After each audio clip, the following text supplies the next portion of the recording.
In this video, I'm going to show you how to back up your registry settings. So here's what we need to do. We need to click on Start and we need to type regedit. And then we need to click on Enter. And in here, we need to click on Yes. Once we're going to see this window, so here's what we need to do. We need to click on File and then we need to click on Export.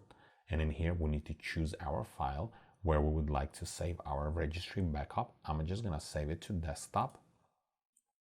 And now we need to name our file. So I'm just gonna type R backup. And then I'm gonna click on save.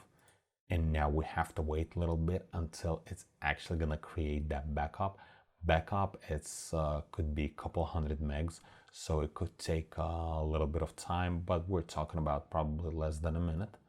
Once the process is complete, you can right click on it and then you can click on properties and you can see it's around 313 megs.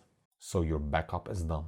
And then if, for example, you're going to go into registry, you're going to make some changes and maybe something is not going to work and you're not going to remember what changes you made, what you can do, you can go back, click on File, and then click on Import.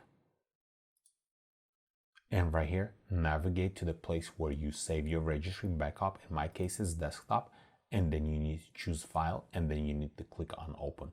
Once you're gonna click on Open, it's gonna start restoring your backup. I'm not gonna do that because I didn't make any changes. If this video was helpful to you, press that like button and don't forget to subscribe. Thanks for watching.